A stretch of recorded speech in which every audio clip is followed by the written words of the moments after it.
Presented by Maria Menounos and Kevin Undergaro, this is Anatomy of a Movie. In-depth discussions and breakdowns of various movie titles. And now that you've seen the movie, let the dissection begin. This is Anatomy of a Movie. Yes, it's another installment of Anatomy of a Movie, and I'm John Comerford. I'm joined in the studio by... Ian Keiser. Sara Stretton. Demetri Panos. And in the booth with us today is Marisa Serafini. Marisa, say hi to everybody. Hello, everyone. Okay, in no other movie, or at least not one I can remember in recent history, have I watched with such body English and stretching, please grab that, and doing that kind of craziness. I don't know how you guys were, but this was a very visceral movie for me. Yeah. Let's start in with what your initial thoughts and responses are. I'm gonna go last on this one. Okay. So let's Because he's been telling ladies us first. all week over and over again, Muddy. Thanks. Oh, I don't know if I should start this one. I will agree that I had some extreme visceral reactions where I was like, I'm going to get hit in the face by this, these exploding pieces of debris, partially because I did see it in 3D, so I'm sure that affected it. And in the end, fourth and third, I had a lot more reactions than the first two thirds. I would say the movie was brilliant and beautiful, but it's not making my top favorite movies of all time. Interesting. We'll get into why. Ian, what was your thinking? I will say that when I saw this, I used to kind of want to go to space. Like I thought the Richard Branson thing, like, oh, hop up and check out outer orbit for. I was the whole time just like, I don't want to go to space. No, I don't want to go to space. I was like, get me out of space. I hate space. Yes, absolutely. If you agree with Ryan, you hate space. That's yes, and but overall, I thought it was a brilliant film. I really, on Children of Men, Alfonso Cuarón became like one of these directors that whatever he does, I'm just going to be on board for. And he kind of solidified with this. Whatever he does from now on, he'll be one of those guys I'm out that you'll watch. Opening weekend. Yeah. Got it. Okay. All right, Demetri, jump on in. All right, I'm going to jump right on in. For me, this is a movie that I've been looking forward to. There's been a lot of buzz about this movie. I went in with high expectations. And for me, when I got out, it hit every single one of those expectations. For me, gravity is such. I'm not forecasting. I'm not prognosticating. I don't have a crystal ball in front of me. But if I were a privileged member of the Academy and I got to vote, and I had my ballot right here in front of me for Gravity, Best Picture, check. Best Director, check. Best Original Screenplay, check. Best Actress, Sandra Bullock, check. Best Special Effects, check.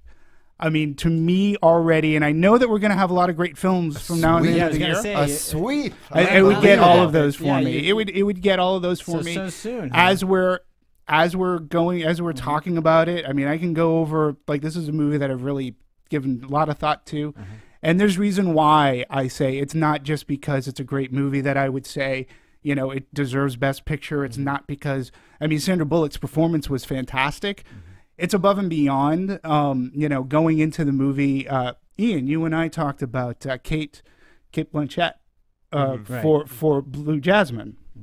And up until I saw Gravity, I would say she was a shoo-in. Great.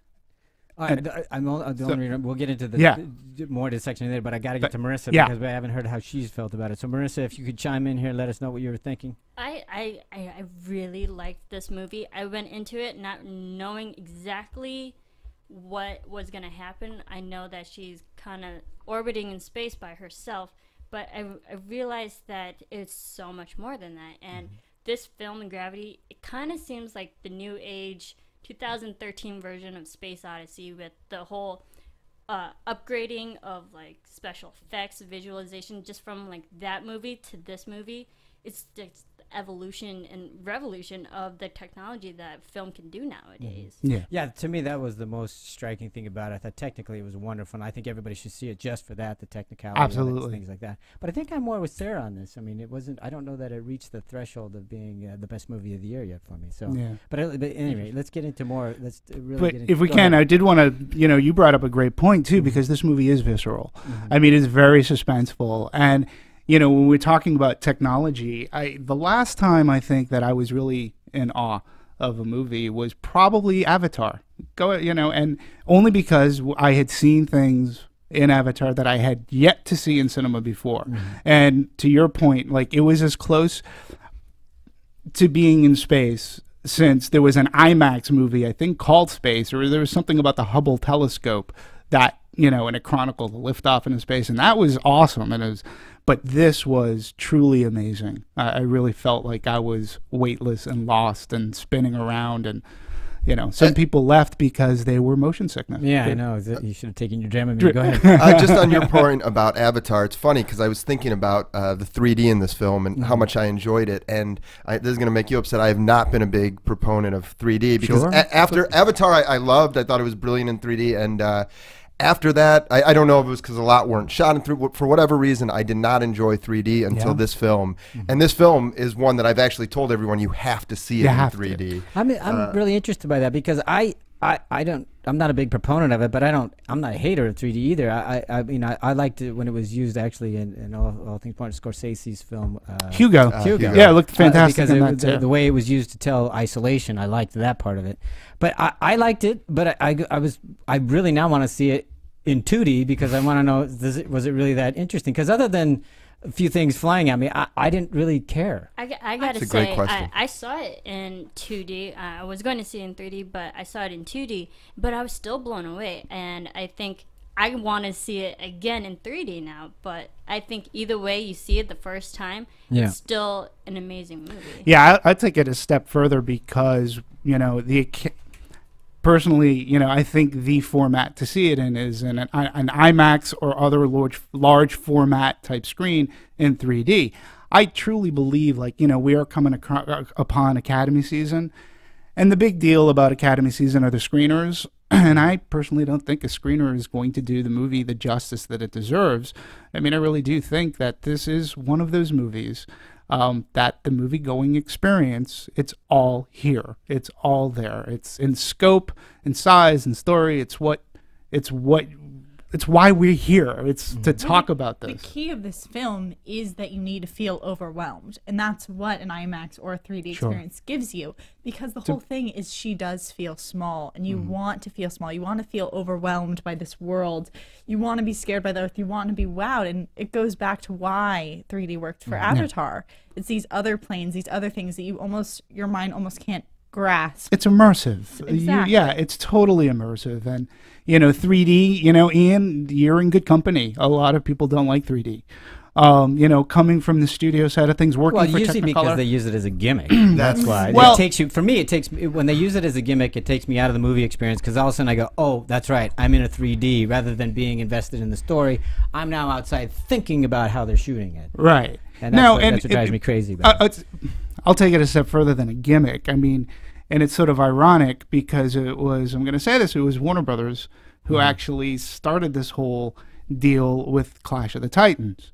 Clash of the Titans was a movie that, you know, there had been a couple of 3D movies that had come out before, a lot of kids movies actually, that had come out before, and the 3D grosses were really huge. They were outgrossing the 2D. Clash of the Titans was not shot in 3D. And then Warner Brothers decided to do a conversion, and it was one of the first times, and they rushed the conversion. And people paid their good money opening weekend. It did huge business opening weekend to see it in 3D. And it was probably perhaps some of the worst 3D that somebody could see. And they came out. People came out and they felt assaulted. They had headaches. They were dizzy. So I find it quite ironic that that Warner Brothers, which released Gravity, has come full circle. And they have now righted that ship. And they've made what I feel is one of the best movies in the 3D format. And we don't know to what extent the fact that China only will allow a 3D movie in their country now is pushing this. Let's just put it that way. That's true. That's true. So, but all right, so let's get into how this became a movie. What stories do we know? What history do we have? Do we have any research on how this came to be? Yeah, actually, you know, as I said, it was Warner Brothers. Warner Brothers released this picture. I'll go through a whole thing. So, $100 million. It cost to make was the budget, around $100 million. Which they have finally kind of gotten back with their domestic and international. Because they opened up. Surprising for me that it was that inexpensive, if I can use that word. Well, do you have $100 million you can lend me so I can make some projects? It was around because don't you think it would be more expensive? I mean, because the amount of people on this and the amount. Oh yeah, I mean, you would think so, in the way that it looked, and 250 people a frame working on this thing. And 100 mil too. You got to take that, like the studio. They're not going to put out their real numbers on those. Yeah, sure. So 100 is, who knows it could be 125. It could be 100. You know, there are other things to factor in. But let's go out with 100 was reported. Its opening weekend gross domestically was 55.7. So, you know, a lot of prognosticators had this movie at 40, 42, and knew somebody had it at 37. Personally, I was going, you can't have this movie. Anybody who says this movie was going to do under 45, like, I think was just being silly.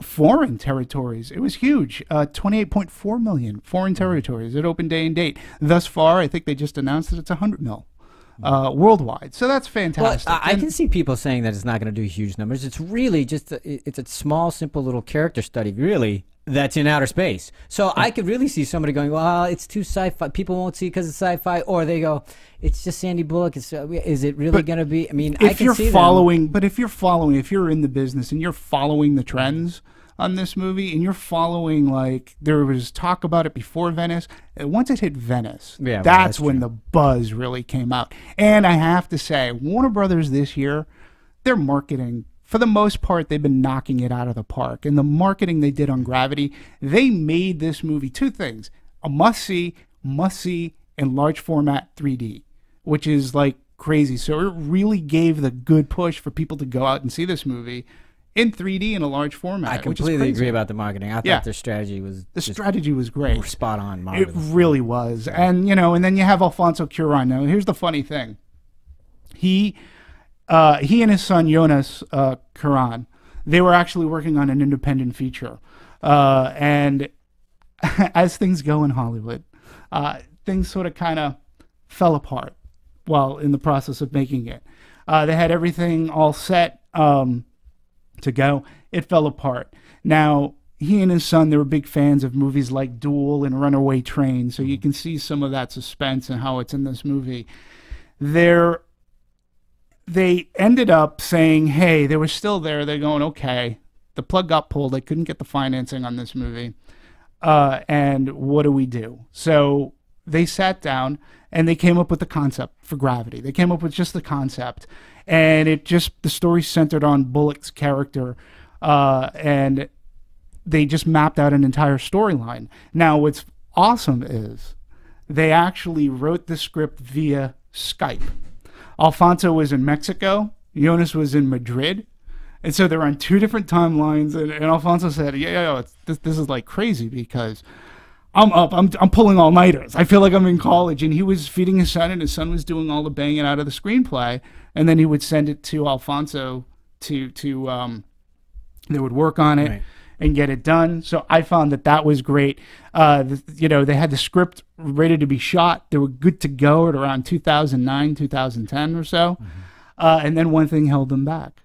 It was technology. They had to wait for the technology to grow up because they realized they couldn't. So they can shoot it. Alfonso was very clear. He didn't want this to be a wire-fu kind of movie. You know, he didn't want it to be that way, so technology had to mature, which it did, and then they were able to use the technology. So $100 million, 4 years later, hundreds and hundreds of people working in Gravity was born. So, I think that's just a great story. Okay, I don't know about any of you, but I'm sitting there looking at these shots going, okay, how did they get that? How did they get that? How did they get that? Constantly. Yeah. Half of it, my mind out here was sitting there going, I'm just enjoying the movie, and the filmmaker and me is going, well, how the hell did they get that shot? Yeah, it was, the cinematography was amazing. And if one thing, like the first time I saw it, there's somebody sitting next to me, and if you realize, like the first 15 minutes, there isn't one cut. No, I think it's in the the first. movie. It was It's the long shot in the movie too. It's like 13 to 17 minutes. It's almost the real. 13? It's crazy. 13 minutes. And I sat there, and I was like I was just in awe, and I must have been like, I was just going, Jesus, oh. And the person next to me, she goes, "Are you laughing?" I'm going, "No, I am in awe right now because there has not been one edit thus far in this movie, and this scene is just going on forever. And the choreography, stunning, immersive, and just beautiful the way that it was shot." I can't think of anyone who's branded. You know, I think about the directors who have such a stamp on their style, like a Wes Anderson, Spike Lee's the torso moving body cam.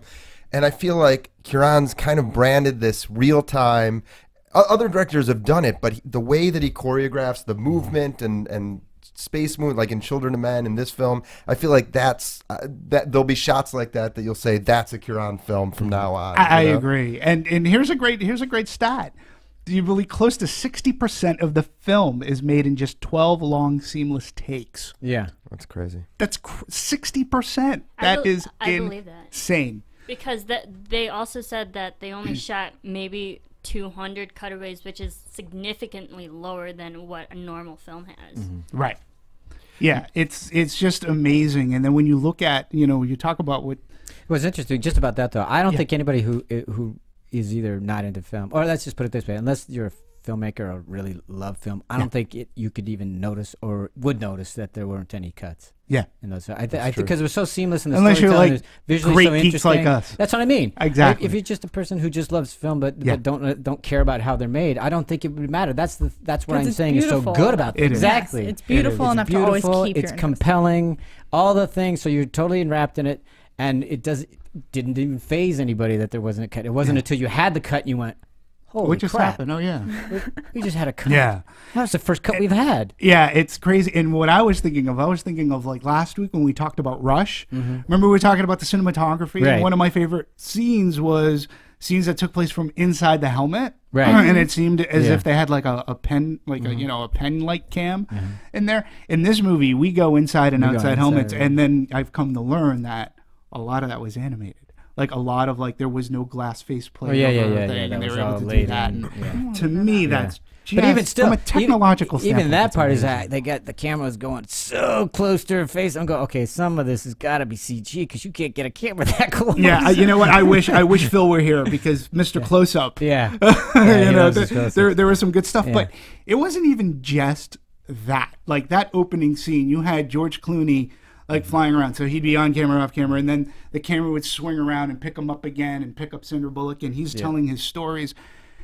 Now, was that all beautiful? Does anybody know? Because I haven't done the research on this. Does anybody know? Was that all CG and they just put his face on the thing, or how's that? Does anybody know? They filmed. This guy's the fact. Well, they filmed a lot of it was animated, but they filmed a lot of it in a box. Yeah, but those were a lot of Sandra scenes. Deep box. Yeah, they filmed it in a box. I would say, maybe a little bit bigger than this room probably. There's a lot of green screen.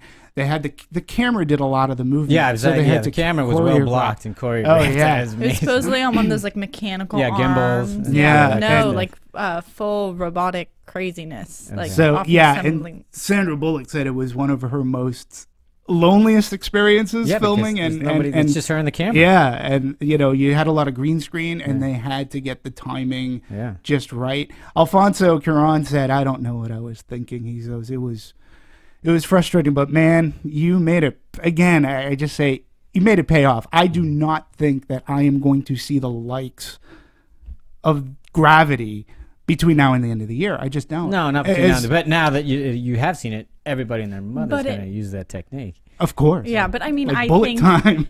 Gravity, I think we all respect Gravity and all think it's beautiful, but it's in its own category. It's in its own ball field. You can't really compare a story with Gravity that's all about kind of spectacle and this overwhelming beauty to a story that's really about relationships and that focus. But I can. I mean, I can make this, I can talk about this movie as a relationship movie. I can talk about Gravity. This is what I love I think you about can. this movie. I agree, because to me it is. It's really it's a simple story about this Very woman simple. dealing with loss. That's pretty much it. True. Yep. But I think I wish that reaches the level of the amazing technicalities and technique of the other. Yeah. And for me, it doesn't. I'm not saying it's bad. It's by no means. It's not bad at all. It's just that that stuff is so overwhelming and amazing that this stuff kind of suffers under the weight of it for me. Yeah. Sarah, would you agree with that? Yes, I would agree with what you're saying. Yeah, to some degree, because as a film, I actually like Children of Men better. But if I'm being very nitpicky about the cinematographer, let's be nitpicky. That's what we're doing. We're dissecting. No, yes, that's the point. Some of the shots, I feel like when he goes into these first person and she's moving through the thing, and you don't see her, but sometimes you see a hand and it's just moving through a ship. I feel like those sometimes you lose some of the humanity because it's just animation or CGI, and it's almost like a video game. You're watching. Yeah, it looks like a first-person video, and then and we have that experience of the first person where you're already outside of it. So you kind of you're supposed to want to feel like you're part of it and inside of it. Yeah, and you immediately think you're out. That's when I got lost. Those couple shots, exactly. It was funny because when I saw it again after our conversation. And to me, the first-person perspective, again, it put me into a situation, yes, okay, so it's first-person shooter or whatever. I like to play games and everything, but for me, when it came to Gravity, it put me into that I'm seeing what she's seeing as she's floating from point A to B. It didn't bother me as much. It didn't. I got it when it happened again, that conversation popped up into my head. So thank you very much for that. But no, it made me look at it differently. So, and I think there was a slight need for those shots, in my opinion, because I would often have questions just like, well, why can't you just latch on to something? Why can't you just grip? So the first person giving that narrow view of the helmet that she has, it made me feel like she was restricted in going to get that one handle, grasp that one thing, getting caught by her foot, and that being an accident. That made more sense because I had those shots and I wasn't getting the full perspective that there's 1,000 things she could grab onto or hit. But in her world, it was just like every moment, it's like you have this little window and that's how you're going to survive. This one like eye range. Yeah, your peripheral vision was really cut down. And yeah, I felt the same way. I really did. And going into all of the shots I thought were, I thought everything was deliberate. Everything the way he shot it, it had to be. Yeah, it had I'm to sure be. If they didn't, but talking story-wise, storyboarded this thing. Yeah, I mean, just film. We'll see what happens. We'll throw it all in later. It's in post. We've Don't got worry really about nice cameras. We'll work out. Yeah, it's digital. We'll fix it in post. No, but I'll say, regarding story, yes, it's a very simple story. But to me, what makes it is it's a very simple story, but it's rich in theme, it's rich in philosophy, it's rich in like religion. It has so many layers in which the movie plays that to me, first off, to me, it's science fiction at its best. Science fiction, very good science fiction, should always be about the human condition. I learned that from the great Harlan Ellison, and I agree. And Gravity is a lot about the human condition. It juxtaposes science and it juxtaposes faith and religion. And to me, I thought of the movie Contact. And there are many other, science fiction movies that have religion in them, but Contact was all about, faith versus religion. Yeah. And in the end, it's like, you had your hardened scientist, Jodie Foster. She sees something that there's no proof of what she saw. And she, Matthew McConaughey, who played the priest, he's like, look, you have to go on faith. I think with Gravity, from my opinion and what I saw from the movie, it says that the two can coexist. And when you break this movie down, this is a movie that's basically about astronauts who are scientists who should, like, their concept of religion. That we know of them not to believe in religion and how an Adam's rib and how man and woman came to exist. But yet, when she was going to each ship, the Soyuz, the Russian space capsule, had a Greek, I was going to say a Greek icon, but it had a religious icon on the dashboard, let's call it. When she went over to the Chinese space station, had the Buddha.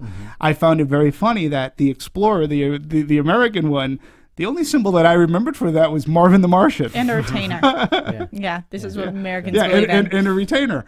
So, but these are scientists. And for what we know about scientists, they're not supposed to be mixing. But let's face it, everybody who gets that close to death, and believe me, all of a sudden they start praying to something. No atheist in a foxhole, right? Exactly. That's true. But again, when you look at the Sandra Bullock character, like she was a character who lost faith. You know, she was faithless. She was alone. She was drifting alone. She felt like she was alone. And I thought that it was very telling that when she was in the, I believe it was the Soyuz, you know, and she starts like, you know, she was going to end it all. And then we have You're going to break into like this scene with Clooney, aren't you? Well, I was going to break into that, but it was afterwards because she was, hey, if you see my daughter, please, like, tell her I found the red shoe. And if you notice that, even if you notice that scene, there was light coming in from the window. It was out, and she was looking up, and she was like crying. The tears, the tears are great. Floating off into gravity was amazing. But if you notice that when she first also got into the American capsule, or into the Soyuz, I should say, when she finally made it, and she naps, she's in the fetal position. I mean, this whole movie was about rebirth, and again, it was finding one's faith. And then when you get to the end, I mean, she's basically in a primordial sea that she swims out of. Her muscles have atrophied, so when she's in the muck, in the mire, she can't stand, much like a salamander coming out of evolution. And so it basically, to me, it says we have religious here, we have faith, and we have scientific evolution as she's climbing out of the water and finally standing up erect as man or woman in this case. To me, those were just striking. They just hit me in the face, and it made me love them. Sarah, go ahead, jump in. Okay. Sorry, that was, that was long. Thank you for your patience. Well, what you did is, I understand you connected all this into this one big picture of this theme of religion and evolution, and I can see that, and I could see that line of thought. But while I was going through the movie, like, I was getting these scenes in batches, and to me, they didn't connect that well. One of my favorite moments was when she was walking out of the lake at the very end, and she's grasping the earth underneath her hands, and you get that one moment where she falls, and you thank goodness for the gravity she's got. That I get, but to me, that wasn't connected to the womb-like state she had, where she does sleep in the fetal position, and you have tubes that come down that literally look like umbilical cords. I was just like, this is too much. I thought I was pulled out of it. I was pulled out of the movie because I was like, this image, there's all these beautiful things. You don't need to be that, I guess, not straightforward, but on the nose, kind of. Yeah, I was like, this is too much for me. And one of my favorite scenes also was when George Clooney came in for that hallucination. But I didn't want it to be a hallucination. I just wanted him to be back because I was just enjoying watching him. My theater, they cheered like, well, first they cheered when he came in. He takes off the helmet. Everyone went nuts at this. It was a midnight showing. They cheered? Wow. Oh, it went crazy. And then he said, it's how did you make? He said, it's a hell of a story. They all went crazy again. And I mean, I knew that it had to be a dream. Of course. There's no way he made it. As soon as he opened up the door. But I got wrapped up in like the whole theater, and I wondered if what their thought was, that they thought it was theater, real or not, my audience, silent. Really? Nothing. Yeah, Same they here. didn't cheer. There was nothing like that. I'm surprised that it's Chicago. I don't know what that means No, it doesn't exactly, mean but it's a anything. I don't know. Chicago audience. Well, the LA. second time, this is when I saw it at Century City. I mean, there was like, people were like, it was almost like a sigh of relief. It's like, he made it. But, you know, as soon as he opens the door, like you said, you're just like, okay, she's sleeping. And I'm going to go back to the fetal position just because when that shot was happening, she finally got in and all that. I got all the symbolism, but really what I was thinking is, what are you sleeping for? You got crap to do. These things are going to come flying at you in less than an hour. Let's go, move it. She's tired. Although that 90-minute note, the fact that they did add that 90-minute warning really kept the movie going for me. Yeah. Because you do have that expectation. If it was like if he hadn't given her that warning that it was going to come back, you would have been like, okay, so when does this... Yeah, well, you know, and again, I think that 90 minutes as a framing device, it gives you, well, there's a time limit. It's a ticking time bomb. It's a ticking time bomb for when this is, you know, when she's going to get struck again. But again, to me, with the great gravity is and Alfonso Cuarón and how he shoots a movie, I mean, for her, it really is about a rebirth. It is about letting go. I didn't get the rebirth part for me. I didn't take it there at all. Where I took it was, this is a woman who's just suffering with loss and needs to let go and either live or die. It's pretty much. But isn't that a sense of the thing of rebirth though? Because if you're suffering the loss and then you have to become that person. I welcome you to your interpretation. That's just not where I took it. But it's it was like Shawshank Redemption: get busy living or get busy dying. Yeah. And rather than for me, it was all about choice, not necessarily rebirth. But that's where I went with it. I would agree also that it is more of choice, but I think part of this lies in the fact that how quickly you connect with Sandra Bullock in this film.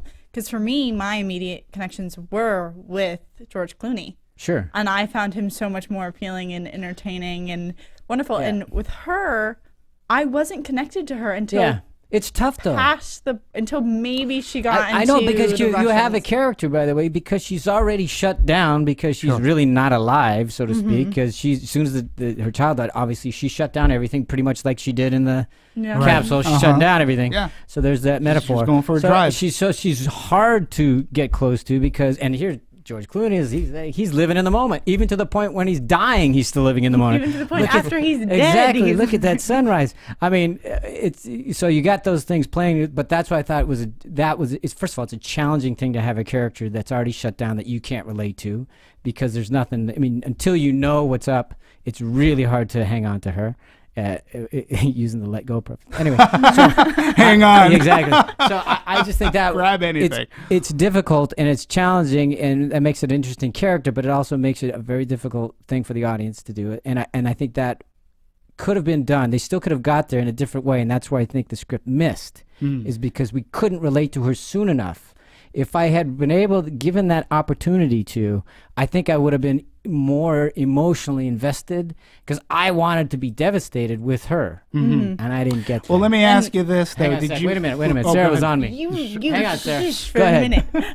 No, and I completely agree with you, and that's what takes you out of it, is because I didn't connect to her fast enough that my mind starts wandering, and I do get lost in the beauty and the technical aspects. Then I'm like, well, if they're crashing all the satellites, what's going on Earth? What's everyone doing there? They have they have none of this. Have they lost the Exactly. They've lost their Facebook. And so my mind starts going to all these other situations that are created, and I get pulled out of what we're supposed to be focused on. Yeah. And that's what I meant. It was a little out of balance for me. It was that it was overwhelmed by the grandeur of everything else, which was amazing. I mean, and I get it, and I would still recommend it. But just in terms of that emotional and character arc, that to me needed to be stronger, as strong as the other one was, and that's the only area where it might just be that they were just too good. They were just too good at the technical stuff. Could be. I think the purpose of Matt was to help Sandra or Ryan to get out of that shell, because when they're finally drifting, he has her open up and be like, where are you from? And she says Illinois, and she's saying all these personal things because they've been together on this mission for a while now, but they don't really know. Wasn't that long? Yeah, exactly. Yeah, but the point is that I love that point. Wait, you don't know this already? How long have you been working together? 6 months she's been in training and you don't know this? But I agree with Marisa, is that until then you don't get any kind of attachment, any kind of you can't relate to it, I think, is the best way I can say. Well, then let me ask you, were you surprised when George Clooney made his decision to let go? No. So it didn't come as like a twist? So no, not at all. Okay. No. So you expected it to be just one person throughout? Absolutely. Okay.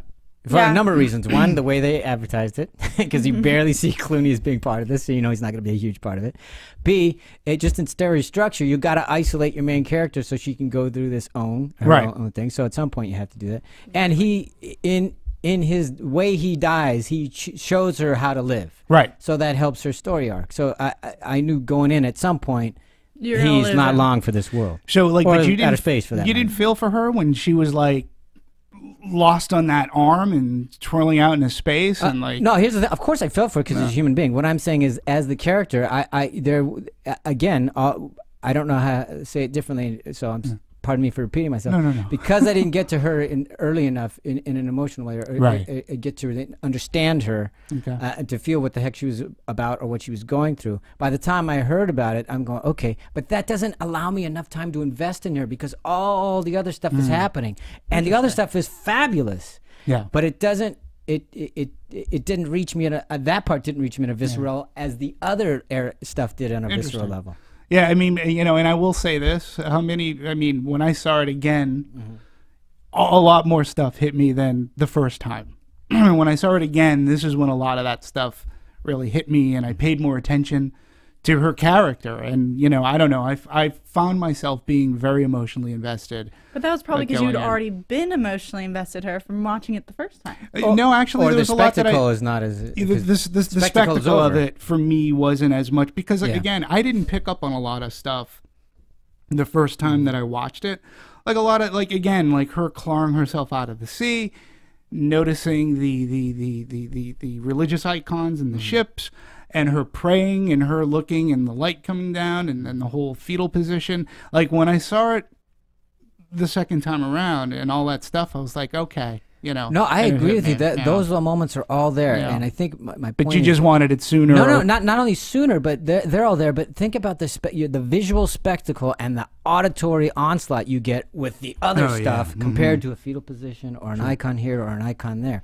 It just pales. And I'm saying it was out of balance in that regard. Had they spent a little bit more time with that story arc and being able to relate to her, I think it would have I would have really responded to it on an emotional level as well as a visceral level. Yeah, you think, for you, I agree. Could they have got there in space, or would you have to see? You could have. Yeah, because let's face it, George Clooney, from the moment I'm in. Well, he's a way more charismatic character. I agree. Absolutely. I agree, and I know that character-wise, you can't do the same with Sandra Bullock. Yeah. I get that part, but that's why I'm saying the script could have been fleshed out a little bit more with that character. Because she's already withdrawn. You have to do something to get me to get her to connect. And I think they tried to with making her like sick. I think that was part of the reason they wanted you to know that she felt this uncomfortable, and it was not just mental, but it was physical. But you're drawn to George Clooney. You were drawn to the other actor who's over there bouncing off and having a great time, like doing the Macarena.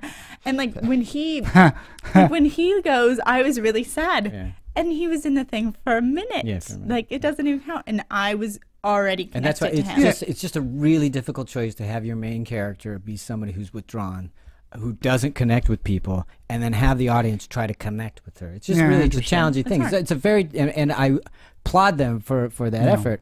I just wish they had taken more time in the beginning and kept it on the same level as all the other visual spectacle. Interesting. Because, again, to me, like we were saying, I thought they set up the Sandra Bullock character.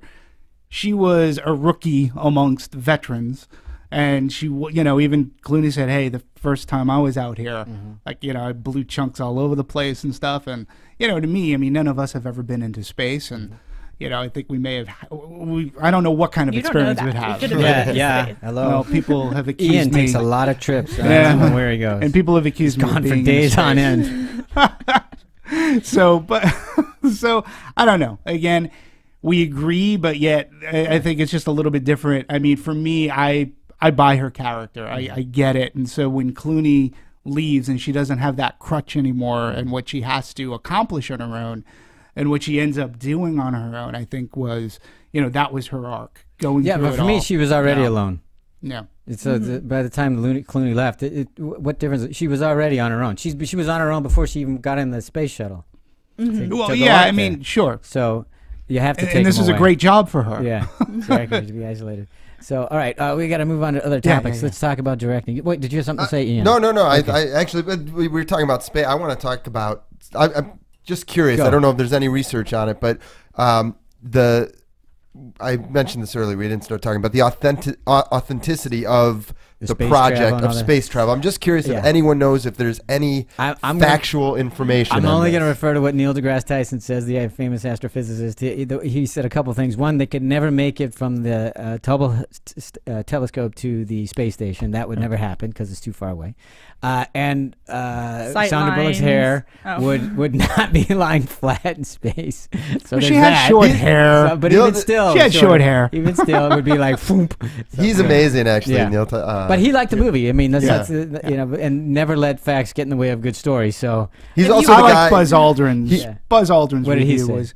You know, he said he was actually amazed that as to how many things they got right. He didn't even point out went wrong. He goes, I'm really like a lot of the things Yeah. that they were able to do for Zero G. It was amazing. And he did a guest review. You can look it up. He did a guest review on the Hollywood Reporter. Nice. So I thought that was a very clever way to do it. Neil deGrasse's, he comes up and he took a little bit of heat. He's like, no, guy, I really like the movie. Yeah, but I mean, why not? I love him all the time. But terrific. by the way, let's keep in mind in terms of cinema, this is also the guy who, for Titanic, said that when Leonardo DiCaprio was laying out on the raft and looks up, he's like, well, that time of year that actually the stars wouldn't be aligned, and actually he went back and reshot the scene for the remastered version. So this is what we're dealing with. So let's, and kudos, way to go, Cameron has got the money to do that. Right. So, but they also said that like just the practical items within the scene and stuff were very accurate, like down to desktops and the computers, the Lenovo laptops that they were using were all the same. Even down to the patches. Okay, but I do have questions to everybody, and I want to pose it. Okay, there is the one is what the heck is it? And I believe she is a medical doctor. And what the heck is she doing up in space? Because they couldn't get somebody else to put that thing in there. That seemed weird. That was her project. It was her project, and they were supposed to use it for medical research. Right. But it so turned out that didn't make it. But here's the other thing: I was like, really? They made it look like somebody. I can go up there in 6 months of training and know how to fly a Russian ship and a Chinese ship, and all I have to do is push a few buttons. They're programmed the same. You know what? They're programmed the same. But Clooney even said that, though, didn't he? Yeah, he did. But I mean, let's face it. They read. It's not right to left, and all. I mean, it's. Well, but if you're making an international space station, you do have to have some semblance of standardization. Except all every the starship in Star Trek. Except all the characters were not on the. So that wasn't international. I mean, but reading the book, I mean, I swear to God, it looked like an IKEA catalog where you can use this wrench and you can put that tab and the dowel here and boom, look, I've got a bed. Maybe Thomas guide. I thought it was a Thomas guide myself, but I mean, maybe that's all legit. But I went, really? But they did actually say that the Russian model was just an older version, and the Chinese space model that they use is just an upgraded version of what the Russian version was. So it does like go hand in hand together. If you kind of know one model, then you really know the other one. Yeah. Yeah, I mean, to me, I had no problem with that because it was explained. She's just pushing buttons. Like my favorite part was when she's playing eeny, meeny, miny, mo with the buttons. I mean, and I'm like, how do worse things not happen? Like, she pushed 3 buttons before she hit the right one. How did worse things not happen? Well, what happened with the first I was like, she oh my head, what more could not happen to this poor woman? But I mean, but she's just pushing buttons. What is she? Like, you would think it's self-destruct button. Oops. I mean, I don't know. But cut the red wire. Like, oh, no, that one was fine. It just beeps. It just, I went 6 months worth of training. I can fly spaceships. I don't think she was flying so much as falling, and I think that to me was another thing I noticed. If each ship she was going to was a gradation level, she was going farther and farther down. You could tell that gravity was doing its job, and because by the time she got to the Chinese ship, I mean, that ship was falling. Falling into the atmosphere. So and I thought that was very interesting considering the movie's called Gravity. Yeah. So gravity was working, and each orbit, there was a degradation where she was, there's that ship, and when you think about it, she had to go down and then to the next ship even farther down to where that was already into the orbit or a decaying orbit.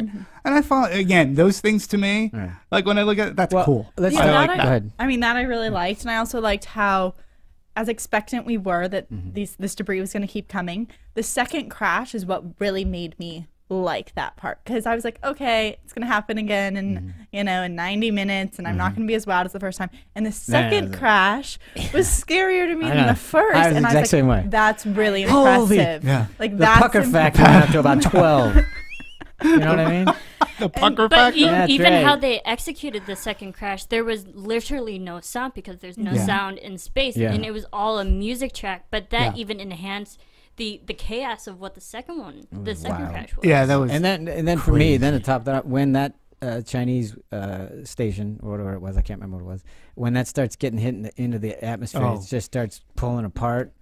That was harrowing because you see everything flying by and it's traveling at whatever it is, 20,000 miles an hour, whatever the heck it is. Yeah, but when that's hitting the atmosphere and it's starting to burn up and everything and all that stuff, I'm going, oh, this is gonna get bad. Yeah. It was and again, she finally crash lands. She pops open her hatch. Yeah. She can't even get out in time because all I'd the say, water rushes who in. puts the window on the side? And I was like saying to myself, what next? Like a shark? Like Yeah, why don't what they the make those hell things is float? going to happen to this poor woman? It's like, she's like, what a week I'm having. She just reminded me I of wanted to when she was. Eugene I Levy swear to in God, in Splash. my head, when she's climbing on the sand and finally getting there, and she boom plops down. I really wanted her to say, "So that happened." I thought you. really wanted it. No, I thought you were going to say a satellite was going to come down and land on her. No. The end. I agree with you though. That moment where the water keeps seeping in, you're just like, come on, just let her out. Yeah, from and then the she down. not only let it when float she or swims something. out, Well, yeah, it was like, and what she happened swims to- right into like But that was another thing. kale. But those things, I thought when those things hit water, they automatically deploy whatever buoy thing. Okay, It was the What Chinese happened? space station. There wasn't. First of all, it also no, went I through kid. tons of I'm not- fire, and we saw things Please. stripped. Well, of that all no, that's the outside heat Yeah, I shield. mean, It's supposed to everything- come off. Yeah, the heat shield. Maybe everything came maybe off. the I don't know. Maybe the All right. I don't flotation know. devices came. I'm off. gonna- I was I'm just give that a I'm little looking for latitude. authenticity, and I thought ever since we lost one in the ocean, I thought we had those things figured out. Yeah. So anyway. Oh, She got but out. that's fine. She She learned got to out. swim. She got out. She got Yeah, out. She learned to. Oof. Yeah, But right I into think like they wanted right her into to Her sing lungs so- were seaweed. going through a lot of work. Well, I think Oh, they good wanted her to God. sing just so they could have her the thing coming out, being able to breathe, and all that Yeah. coming out of the water was great. It was a great scene, and was a and great scene. you mentioned the score too. I thought the score was fantastic. I was, for the most part, there were times when the score was like, "Geez, would you just turn it down a notch? Why are you you're hitting me over the head with this?" Did anybody Did else you have that? No. No, I thought the I bed was- was great. Yeah, I mean, I was really just overwhelmed by the silences. I felt like the silences really made this movie. So I didn't really. The score was fine, but I was so moved by the silences that was more of what I was love thinking the about, silence, yeah. and the power that they use sound with like touch and with moving, Yeah. and how that was where the sound was created. It made that feel really real, very personal. So I liked that aspect of the audio. I found it interesting when we talk about score a little bit that first off, the music was done by Stephen Price, who also did the score for The World's End, another movie which we liked. But Yep. I think, like, especially the opening, like the opening catastrophe, a lot of the sound we're hearing is actual score. You know, because I've been listening to the score, like, and I was like, wow, that's very clever, because I thought it was like, you know, it's supposed to be like the debris, but no, it's the score. So the score sort of kind of accentuates where there isn't supposed to be sound, and it gives us something. Well, it does to the sort opening of, it's like a shot. key, is yeah, the big crescendo going Yeah. into nothing. yeah. And that was one of the times where I was like, I get it. You don't have to hit me on the head with that. From the opening thing, I'm going, yeah. See, when there's silence, the stuff before it's even louder. I get it.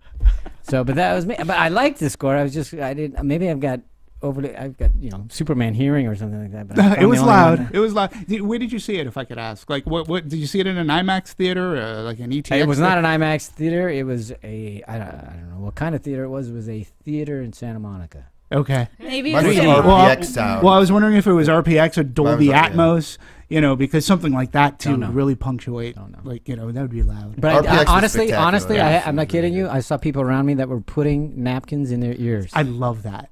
because it was so loud. I love that. He's like, No. yeah. I'm like, You know, I'm the guy that So, applauds the THX logo. It might have when been that just pops up. this theater, of Yeah. course. Maybe they just had it on too high, but it was because it wasn't just me that was doing it. I was looking around and people were just like, Was it crowded? If I could ask, because that has a lot to do with half full. half, Yeah. half. interesting. Yeah. So anyway, So I didn't think it go ahead. was overwhelming. The music, I thought it was used at the right moments, especially during the second crash, where you're expecting all these like loud explosion kind of hard hitting sounds, but all you're getting is soundtrack, and I thought it was really well done. It had to be my theater because as we were leaving and the credits were rolling and the music's playing, literally I hear people. It's literally what they couldn't talk to each other. were they blue hairs? No, Were they, not at all. I was like, There we go. All right. So maybe it's just the theater. I think it was just your theater. I'm gonna hope it was just your theater. Yeah, we hope so.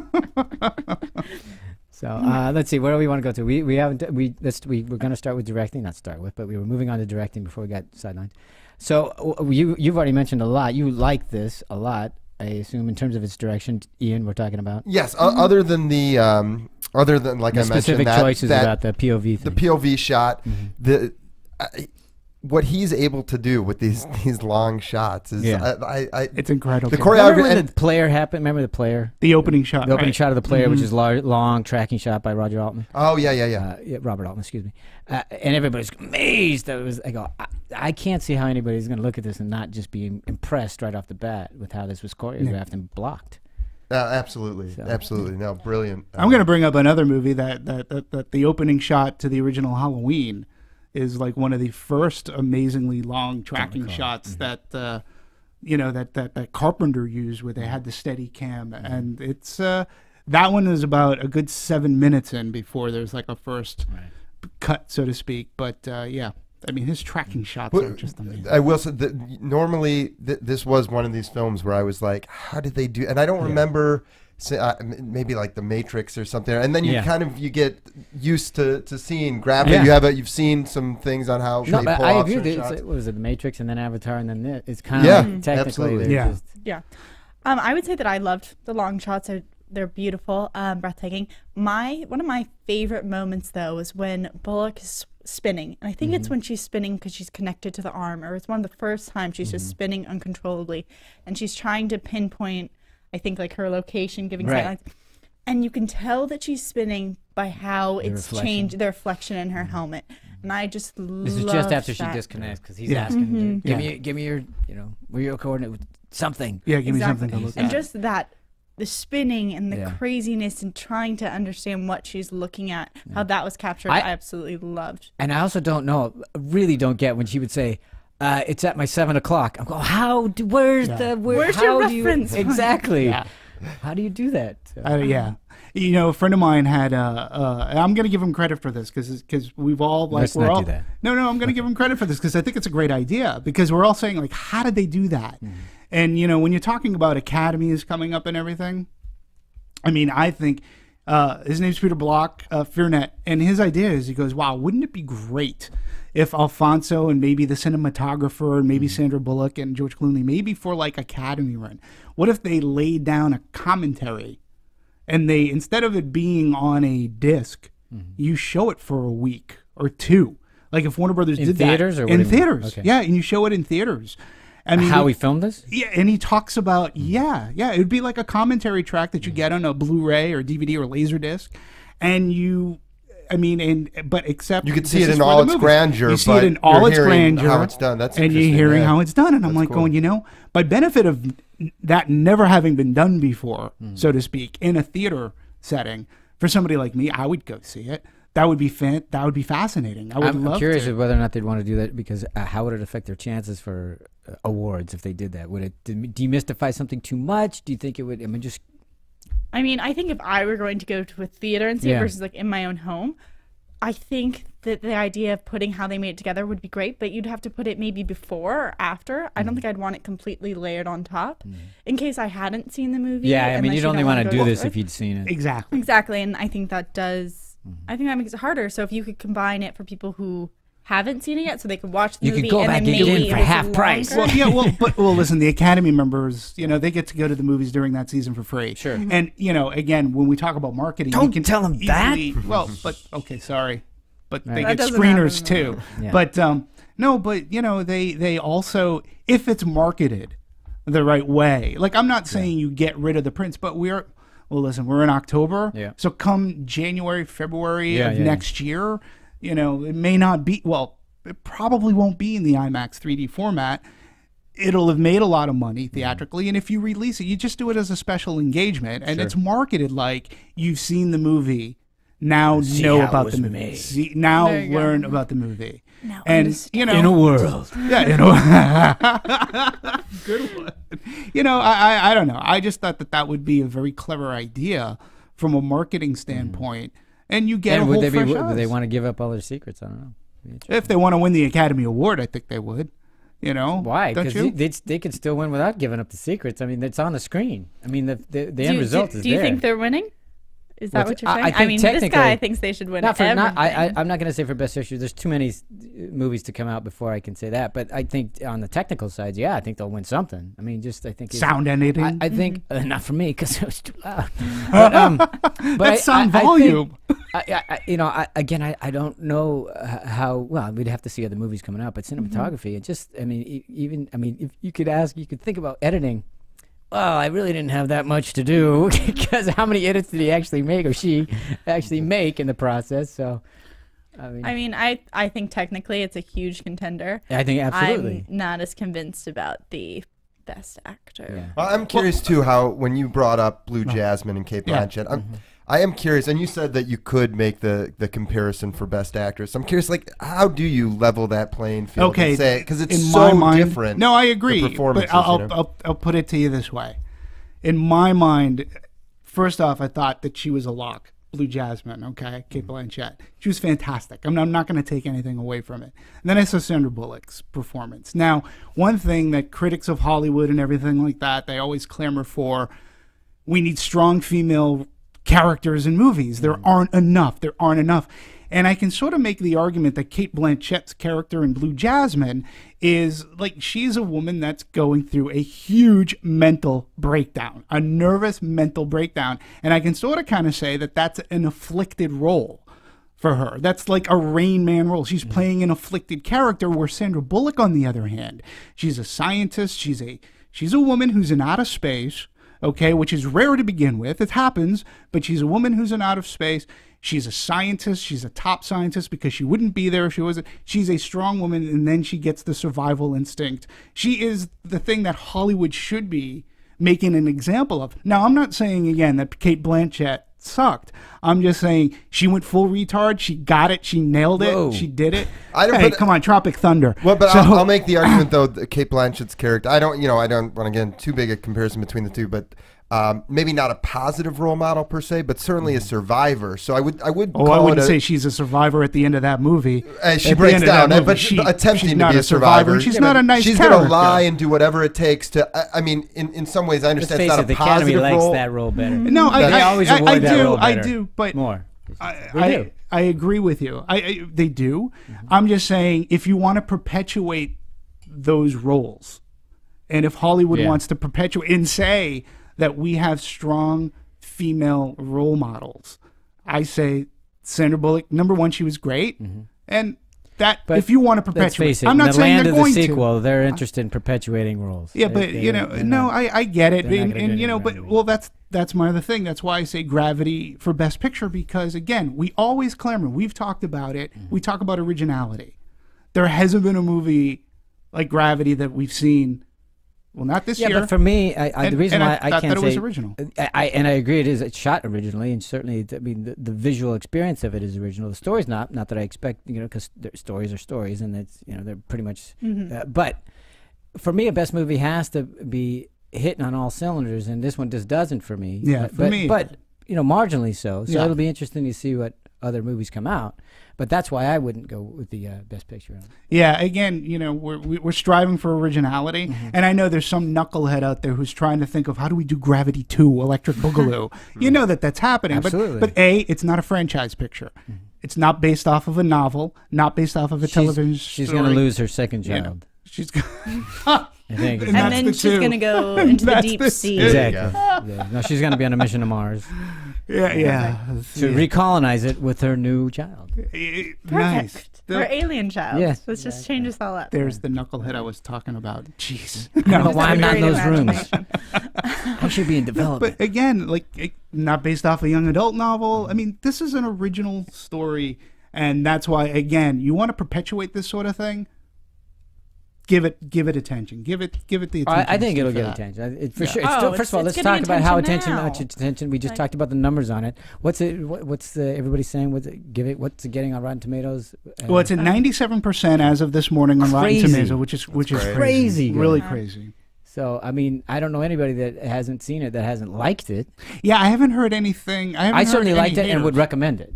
Sure. Exactly. So, I mean, it's not like just because. I think although we're criticizing, we all have a positive review. Of course. We all are respecting Degrees. All saying it to, it deserves some credit. It's called Anatomy of a Movie for a reason. We are dissecting it. That's true. But you're right. I think that I haven't spoken to anybody who. I haven't met a hater. I haven't said somebody who says that it was boring. I have met that are the people who don't want to see it because they're scared of it. Yeah, exactly. I know a lot of people say, I can't watch that.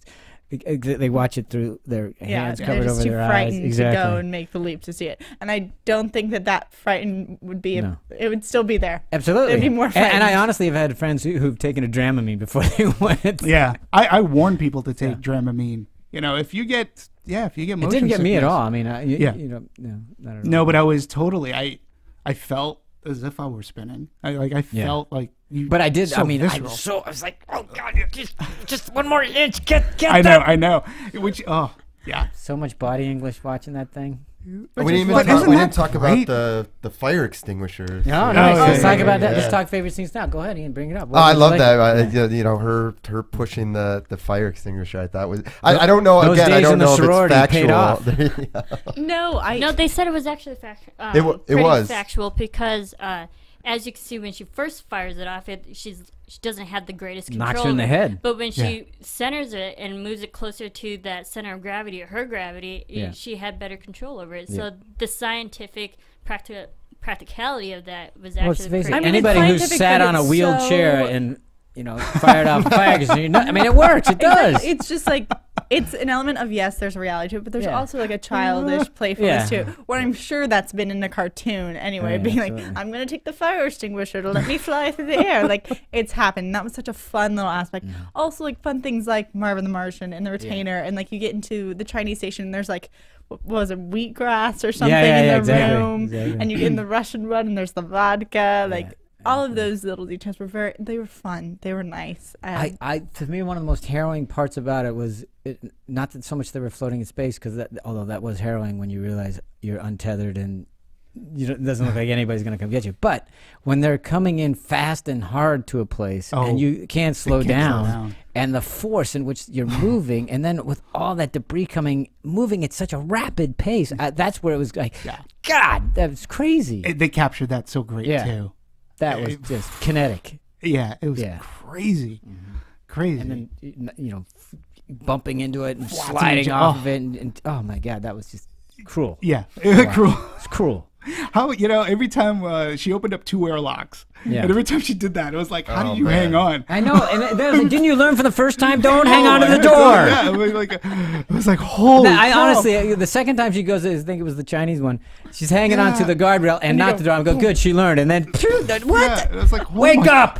Yeah, I was like, oh my gosh, she's got a like Martin Rigger shoulder. Like, what? But I didn't buy that, because when she got flipped over, I said, there's no way her hand strength is going to be strong enough to hold on to her entire body. It's the gloves have like Velcro. Yeah, I'm still not grip on buying it. Yeah. Then how come I'm she making couldn't that hang up on- because I have How no come she idea. couldn't hang on to the rest of the thing Yeah, as she's like, trying to clutch hold? It never claimed to be a documentary. I know. That's true. That's true. I know.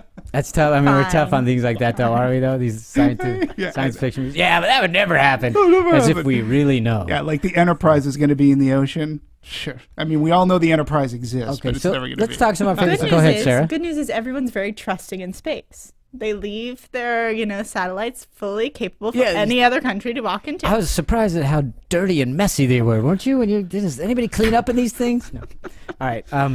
So let's talk some favorite scenes. One of the things that I really enjoyed was we didn't really get into it, but let's talk about the George Clooney coming back scene.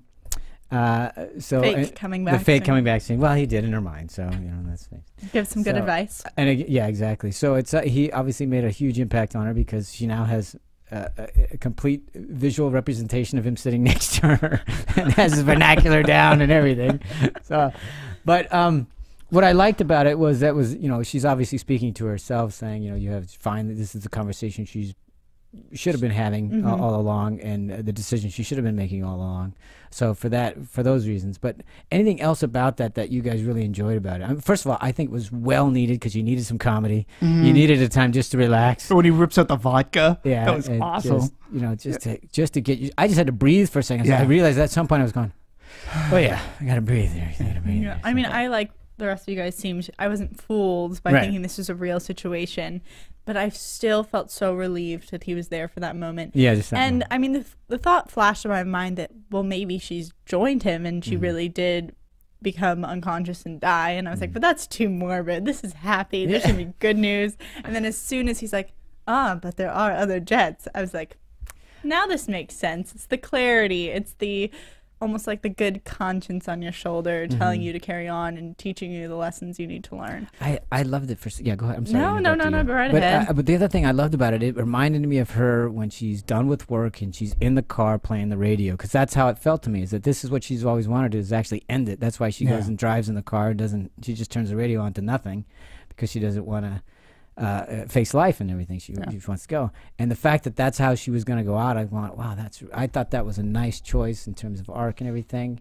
and I just thought it was a great metaphor, not a metaphor, but a parallel scene that we never got to see. We never got to see her in a car, but this is it. The little radio's playing, and then everything, and the fact that he comes in and he goes, wow, this is really gloomy. He starts turning everything on because all her life support. I thought that was great. Yeah, the great trivia about that particular scene is they actually wrote and filmed a short of that Alaskan or that person on the other side of the radio who was talking to her. They actually filmed the short of that character and that whole scene from his perspective. Wow, interesting. And apparently that's going to end up, I guess, on the Blu-ray or something. And to me, that's really interesting. I mean, what a great idea, because you've got two people who can't really converse, and the only thing that they get are you know, and I love that scene. And that was so primal at the end there, and you could see the pain, and finally she's releasing it at least. Yeah, it's very emotional scene, and what I really like, because again, watching it again, I'm like going, okay, so Clooney comes in, he turns everything on. So when she wakes up from her, when she wakes up, that stuff can't be on because it never happened, and it wasn't on. If you notice, one of the first things, she sort of wakes up and she turns the air back on and stuff like that. And I was like, well, that was very clever. And apparently Alfonso credits George Clooney.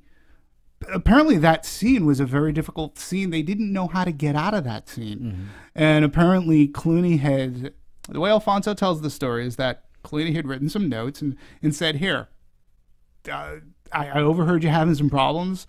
Why don't you try this, or just throw it away? And Alfonso really loved what he had to suggest, and he used it. But then Clooney says, he goes, I didn't really do anything. He's being modest. They worked it all out. So that's a little bit of Hollywood like kismet, I guess, over there. But that's a great story that if Clooney did, help him right out of that scene, because they didn't know how to wrap their heads around how do we have her wake up and stuff. But I love that scene for the way that it ends. I love the scene with the tears, and that's when she comes to her epiphany that I'm gonna live. I'm gonna do my damnedest. I'm gonna make it out of here. And listen, if you're up there and you see this girl and she has one, I love that scene. I just love the way that it was shot. We could talk about viscerally, the disaster parts were great, but that scene to me was the most emotional, the most real, and the tears just floating off were amazing. Beautiful. Yeah, that was my favorite scene. Probably one of my favorite things in 3D that happened. Oh my was the blurring of the absolutely. tears. Marissa, you got to go see it in 3D. I'll do that. What about you two what favorite other scenes? scenes? I mean, I think I've said my three favorites were the second impact of the that was debris, just because amazing. I was so taken back and so scared and amazed that I was scared. The scene where Clooney comes back, and then finally her landing. Those were my three. That's why I like. And the opening shot was beautiful. I just have to bow to that one. Oh, okay. What about you guys?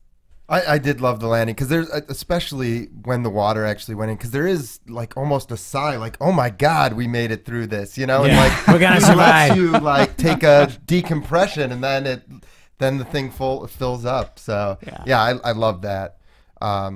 And certainly, it's interesting the stuff you're saying about rebirth now, because I'm kind of looking at it through a new way. But for me, I just kept coming back to it's amazing the human kind of will to survive in the face of not only this great danger, but her own mental demons and the things she's doing, that she's dealing with, how they illustrated that, just Yeah. the human will to survive is unbelievable. And I thought they did such a good job of showing that. I agree with that human will, because near the beginning of the movie, you see all this technology. You see through the helmet, like, she knows her oxygen levels, her her percentages of surviving, and then throughout the movie, that slowly goes away, that disintegrates, and really it's just herself, and based on her own personal intellect and her personal will to survive. So that just goes to show that sometimes you have to really be isolated to realize, like, your surroundings and how to survive. I agree. Nicely said. That was good. So we've talked about scenes. We've talked about directors. Have we talked about editing? I gotta plug Technicolor, because we worked Okay. on this movie, and it's great to find out that we're part of this, and in so many certain ways. And I know Technicolor worked on a lot of the color grading in the 2D. and the Technicolor 3D. worked on it?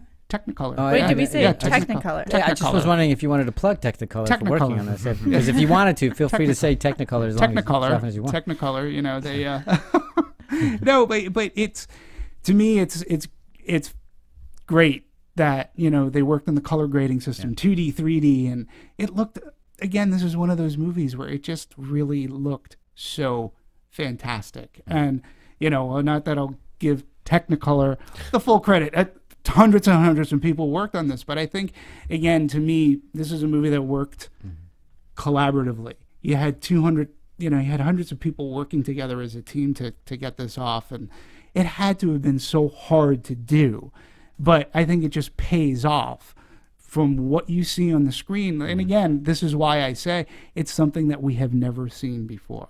And again, I don't want to take away from, like, Wolf of Wall Street or Nebraska, or I think that we're going to have some amazing movies between now and the end of the year. We're gonna talk about them here in this program, but that's what this program's all about, is to talk about these movies, and that's what makes it great. It's gonna be great. It's going to be great next week when Demetri's like, okay, I got a new one. This is absolutely, this is on stage, this is the best of the year. You're right, Machete. Machete kills. We're ready. Machete, no. I do want to say about Cuarón, I do hope that he does another film in a timely, although, he takes a lot, he's only done a few films, really. Well, he has to wait for the technology. Well, right, Just yeah. This is what makes it great. He's very involved in production and all these different aspects, but I love when he makes his own films, and I don't want I know he has to be meticulous, but I hope he makes another one soon. Oh, he will. That's all. He was in the process. Success of this one? Yeah. Well, but it's been a long time. It has. It's been 9 I mean, you just don't want to Yeah. you don't want him to wait as long. That's okay. Well, he was in the process, and then his funding Yeah. went completely. Hey, did anybody notice? Did you stay for the very, very, very end credits? No. I mean, was he waiting thanked. for forever. Why? What happened? Well, Have a because it's gag cool. reel at the Because, end? yes, yeah. Hey, Bloopers, George Clooney yeah. lived. That wasn't a dream. No, because he thanked Guillermo del Toro, and then he thanked the gentleman who does, like, 28 grams. Babel, Babel. I can never pronounce his name. Iniratu. I think they thank each other on all their the films. three of them work together. Yeah. Like, when each of them has a project, they say, hey, come on over, let's take a look at it. But he also thanked James Cameron, and James Cameron gave a huge plug. He said, like, this is the best 3D that I've seen. And he also thanked David Fincher, who, again, is master of a great shot composition. So I just, I love it when these people, in a sense, that they've collaborated and they've had their hand. And we talked about Guillermo earlier this year with Pacific Rim and everything, and I just think that that's great. Yeah, it's kind of like how Spielberg and Lucas. Yeah.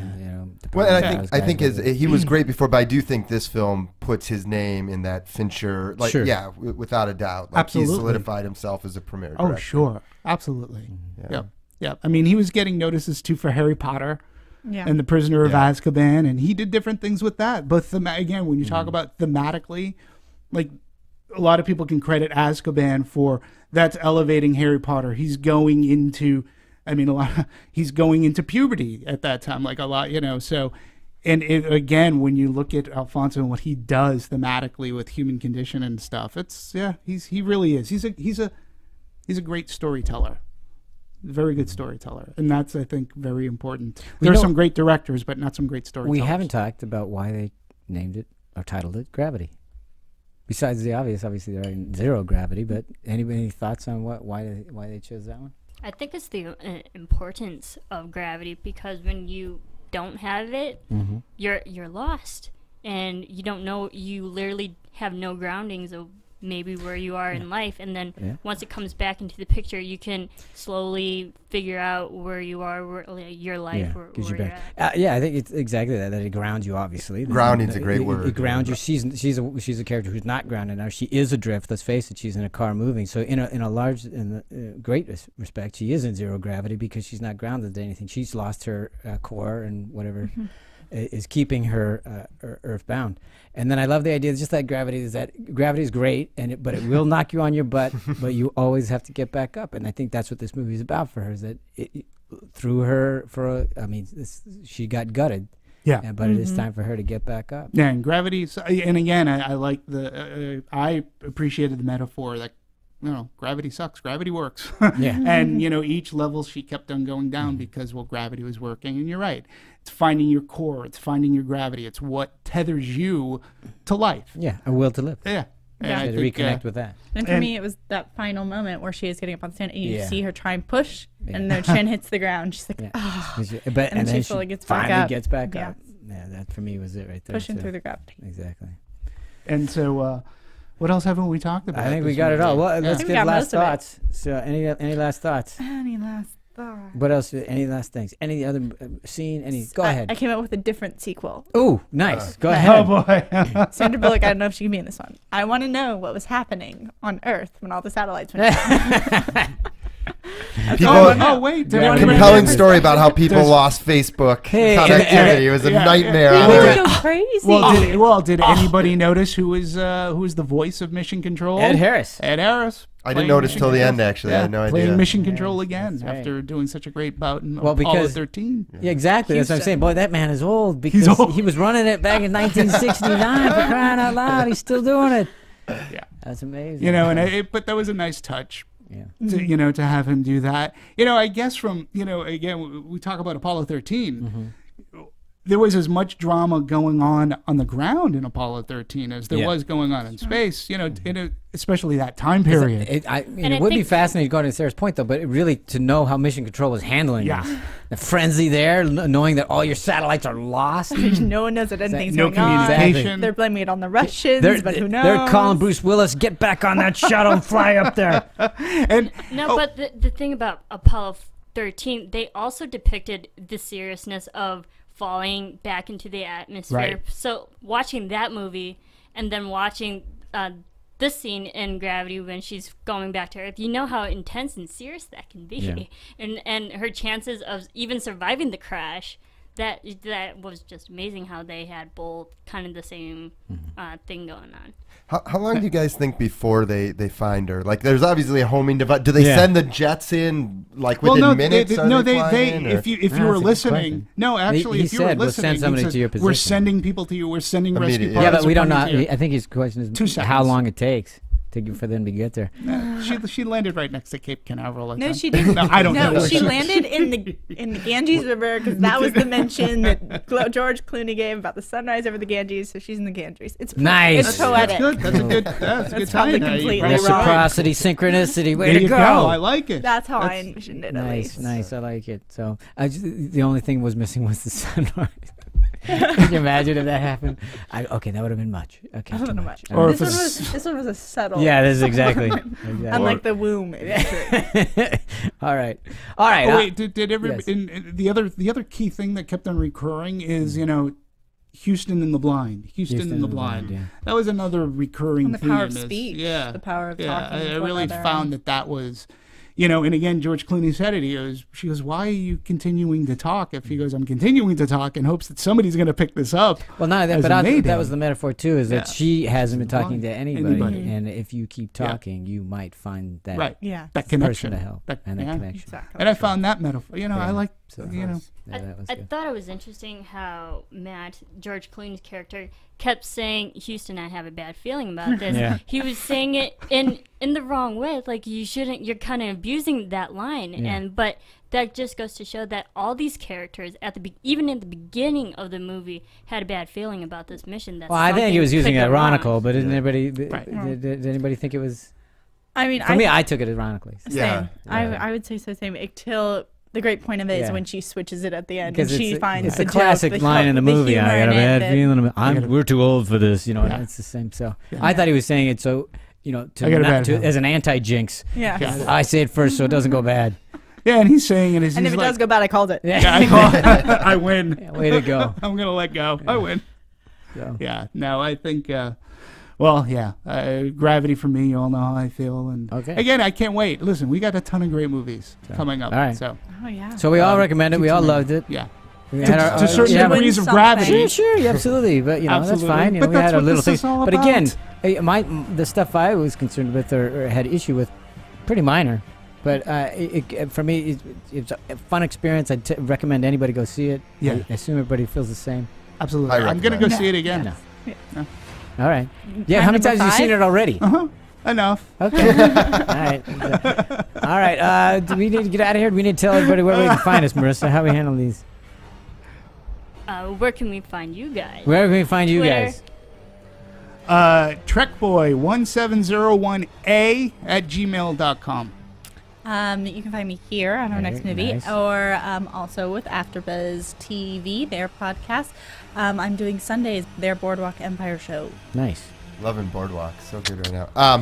How about email me? There you go. IanFilms@hotmail.com. INFILMS. I've had it since forever. Since Hotmail was great. So write in. Let us know what you're thinking. What other movies you would like us to cover, or things that we missed, or things that you would like to add to the conversation. We'd like to start the conversation here. We would love it if you would continue it. So please write in. Let us know your thoughts. And there's a Twitter account. To add on to that, we do other movies other than just new releases. Absolutely. So if you have old favorites that you want us to do, let us know about those too. Yeah, we'll dissect anything. Check out our new website, Check out our new website. Anatomy of a Movie, and also follow us on Twitter at Movie Anatomy. Thank God you're here, Marissa. Nice. I knew somebody knew what she was doing. All right. Thank you. Okay. Thanks, everybody. Last words. Otherwise, we're out of here. Anybody else anything? Okay, good. Nobody has anything else to say. Thanks very much for listening. We'll talk to you next time. From producers Maria Menounos, Kevin Undergaro, Phil Svitek, and the rest of the Anatomy of a Movie staff, we would like to thank you for listening and subscribing to the show. If you have any questions or comments, feel free to email or tweet us. I'm Sir Richard Wentworth, and this has been Anatomy of a Movie.